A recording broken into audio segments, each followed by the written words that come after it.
The collapse happened at 2:47 p.m. on a Tuesday. I know because I was staring at the conference room clock when my knees buckled and the world went black. Asterisk. I had been running on fumes for months, pouring every ounce of my energy into the Morrison Tower project while simultaneously keeping my family afloat financially. But as I stood in that glass-walled conference room in downtown Manhattan, laser pointer trembling in my hand, I finally understood what it meant to hit rock bottom while still standing upright. The presentation had been going well. My colleagues nodded approvingly as I walked them through the sustainable design features, the innovative use of space, the way natural light would cascade through the building's central atrium. This was my masterpiece, 2 years of sleepless nights and endless revisions, the kind of project that could make a career. Then everything went sideways. One moment I was explaining the rooftop garden concept, the next I was staring up at concerned faces and fluorescent lights. Ben Rodriguez, one of the junior architects, was kneeling beside me, his hand steady on my shoulder. "Don't move yet," he said gently. "The paramedics are on their way." The irony wasn't lost on me. Here I was, designing buildings meant to shelter and sustain people, and I couldn't even sustain myself. The ambulance ride was a blur of sirens and questions I couldn't focus on answering. When had I last eaten? When had I last slept more than 4 hours? The paramedic's pen scratched against his clipboard as I mumbled responses, my mind already racing ahead to what this would cost, how my family would react, whether my insurance would cover everything. Even unconscious, I was still calculating, still worrying about everyone else's needs before my own. Street Mary's hospital smelled like disinfectant and broken dreams. I woke up in a private room that I definitely couldn't afford, connected to machines that beeped with mechanical precision. The IV in my arm fed me nutrients I'd been denying myself for months, trying to stretch every dollar to cover my family's endless needs. The nurse, a middle-aged woman with kind eyes named Patricia, checked my vitals and made small talk about the weather. "Your family should be here soon," she said, adjusting my blankets. "We called the emergency contacts in your phone." I smiled weakly and nodded, but something cold settled in my stomach. Hours passed. The sun moved across the small window, casting different shadows on the stark white walls. My phone sat silent on the bedside table, its black screen reflecting my growing realization. No one was coming. I picked up the phone with shaking hands and scrolled through my missed calls. Nothing from Dad, nothing from Mom, nothing from my sisters Chloe or Brooke. But there were 17 notifications from various social media apps. Curious, despite myself, I opened Instagram. The first post that loaded was Chloe's story. "Family day without the drama, Lake Tahoe fun." The video showed my parents, Richard and Susan, laughing with Chloe and Brooke on a pristine beach. They were all tan and relaxed, raising champagne flutes toward the camera. The lake sparkled behind them like something out of a vacation brochure. My father looked more carefree than I'd seen him in years, my mother radiant in a sundress that probably cost more than my monthly grocery budget. The caption felt like a knife twisting in my chest, without the drama, as if my very existence was dramatic. As if needing my family when I was lying unconscious in a hospital was some kind of inconvenience. I scrolled further. There were more photos, expensive dinners, spa treatments, boat rides, all paid for, I realized, with growing nausea, by the monthly transfers I'd been making from my account to theirs. The emergency fund I maintained for Chloe's influencer career, the rent I covered for Brooke's boutique, the car payments and insurance premiums I handled for everyone because I was the responsible one. The responsible one who had worked herself into the ground while they vacationed with her money. I set the phone down carefully, afraid that if I wasn't gentle, I might throw it against the wall. The betrayal cut deeper than any physical pain. It wasn't just that they hadn't come, it was that they had actively chosen to be somewhere else, doing something fun, while I lay here alone. 2 days passed, in a haze of medical tests and forced optimism from the hospital staff. The cardiologist said it was exhaustion and stress, nothing that couldn't be fixed with rest and better self-care.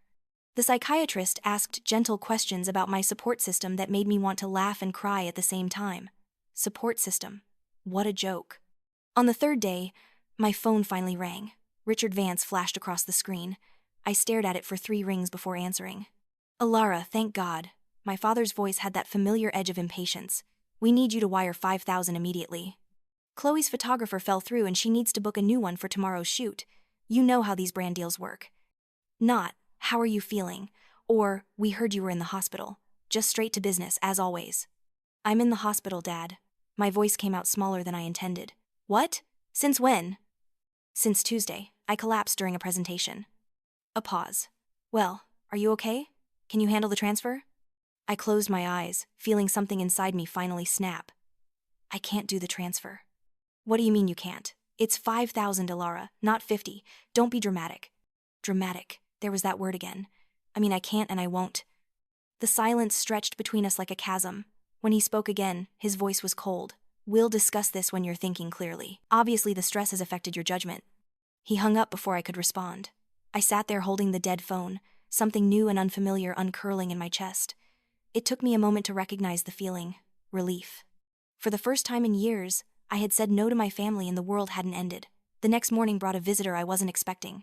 Arthur Campbell, my grandfather, stood in the doorway with a bouquet of grocery store flowers and a paper bag that smelled like real deli sandwiches. His weathered face creased into a concerned frown as he took in the machines and the hospital gown. "Looks like they finally broke you, didn't they, kiddo?" I burst into tears. Not the pretty, delicate tears of movies, but the ugly, body-shaking sobs of someone who had been holding everything together for far too long. Arthur just pulled up the visitor's chair and held my hand while I fell apart. "I've been watching," he said quietly when I could breathe again. "Watching them bleed you dry like leeches. Your grandmother, God rest her soul, she saw it too before she passed, said you were too good-hearted for your own good." He pulled out an old leather wallet and set several crisp hundreds on my bedside table. "For the hospital bills your insurance won't cover. Don't you dare argue with me about it." "Grandpa, I can't. Family takes care of family, Alara. Real family." That afternoon, Arthur helped me go through my finances on his old tablet. The numbers were worse than I'd thought. Over the past 3 years, I'd transferred nearly $80,000 to various family members. Chloe's emergency photography equipment, Brooke's boutique startup costs, my parents' mortgage payments when Dad's consulting business hit rough patches. But it was the credit card statement that made my blood run cold. A personal loan for $25,000 that I'd never signed for, but somehow appeared in my name. Chloe's signature was a close approximation of mine, close enough to fool a busy bank employee. "That's identity theft?" Arthur said matter-of-factly, making notes in his precise handwriting. "That's a felony."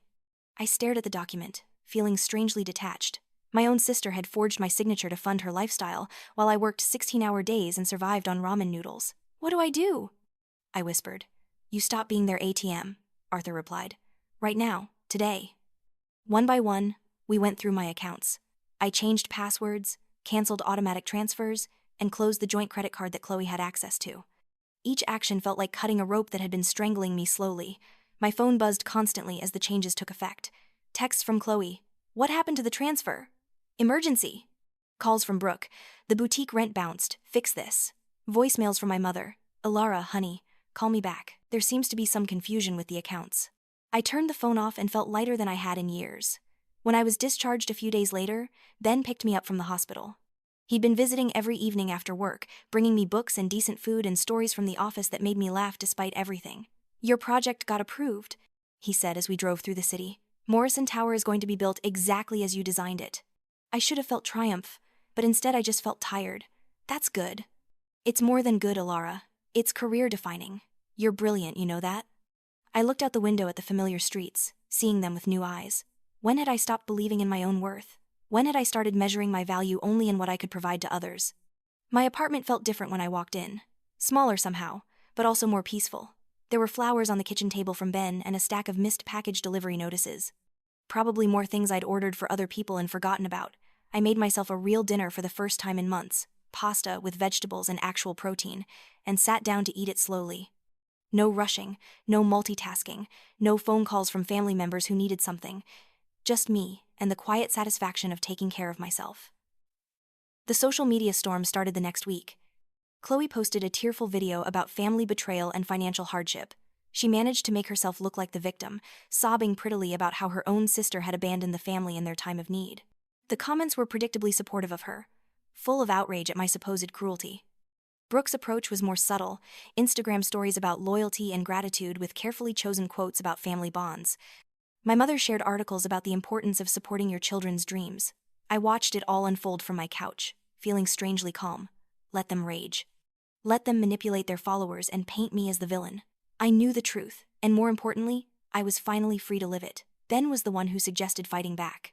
He'd been following the online drama and was furious on my behalf. "They're destroying your reputation over lies," he said during one of his evening visits. "People need to know what really happened." I shook my head. It doesn't matter what people think. It matters when it affects your career, when it affects your life. He was right, but I didn't have the energy to wage a public relations war. I just wanted to heal and move forward. That's when Ben took matters into his own hands. He'd saved screenshots of Chloe's family day without the drama posts, time-stamped for when I was in the hospital. He'd documented the financial transfers through his work at a tech company, showing the pattern of dependency. He'd even managed to get a statement from my bank about the fraudulent loan. He didn't ask my permission before posting it all. One day, I woke up to find my phone buzzing with notifications from an account he'd created called The Real Story. The post was clinical, factual, devastating.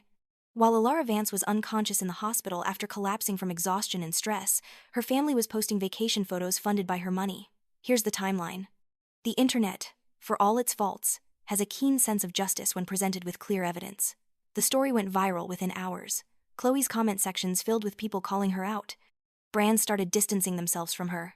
Brooke's boutique was flooded with negative reviews. My father lost a major consulting contract when the client saw the posts and realized what kind of man they were dealing with. I should have felt vindicated, but instead I felt empty.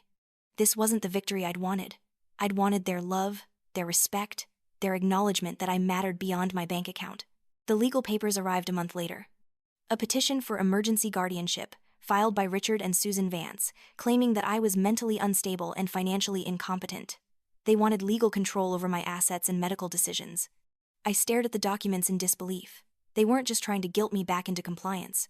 They were trying to legally force it. Arthur was livid when I showed him the papers. They're not just after your money anymore, Alara. They want your entire life. That's when he introduced me to Sarah Rodriguez, a sharp-eyed family law attorney who specialized in cases like mine. She took one look at the guardianship petition and started laughing. "This is the most frivolous thing I've seen all year," she said, flipping through the pages. "They're claiming you're incompetent because you stopped giving them money? We'll destroy this in court." But we didn't have to wait for court. Sarah's preliminary response included my medical records showing I was in perfect mental health, employment records proving I was a high-functioning professional, and the bank fraud evidence. The opposing counsel withdrew the petition within a week. "They know they can't win," Sarah explained. "This was intimidation, pure and simple." The final test came 6 months later, a registered letter from the family law office containing a new will for Richard and Susan Vance. I was conspicuously absent from the inheritance, with a note explaining that my share would be restored only when I returned to the family and made amends for the damage I had caused. I read it twice, then started laughing. Real, genuine laughter that bubbled up from somewhere deep inside me. The money they were threatening to withhold, I'd already given them most of it anyway. And the strings attached? I was finally strong enough to see them for what they were. I drafted 2 documents that week. The first was a formal renunciation of any inheritance from the Vance estate. The second was a restraining order against all contact from Richard, Susan, Chloe, and Brooke Vance. Each signature felt like freedom. A year later, I was standing on the deck of a small cabin in Colorado, watching the sunrise paint the Rockies in shades of gold and pink. Arthur was in the kitchen making coffee, humming off-key like he did every morning. Ben was still asleep in our bed, recovering from a late night of working on his own architectural project. My life looked nothing like what I'd planned, and everything like what I'd always secretly wanted. The Morrison Tower had been completed, and won several design awards. My new job with a sustainable architecture firm let me work remotely most days, designing homes that worked in harmony with their environment instead of trying to dominate it. I was making less money than before, but I was keeping all of it. I still got updates about my family through mutual connections sometimes. Dad had found work again, but at a much lower salary. Mom had taken a part-time job at a department store. Brooke was living at home and trying to restart her business with limited success. Chloe had moved to Los Angeles to pursue acting, which mostly meant waiting tables and posting increasingly desperate content to a shrinking follower count. I felt sorry for them sometimes, but not enough to go back. "Coffee's ready," Arthur called from inside.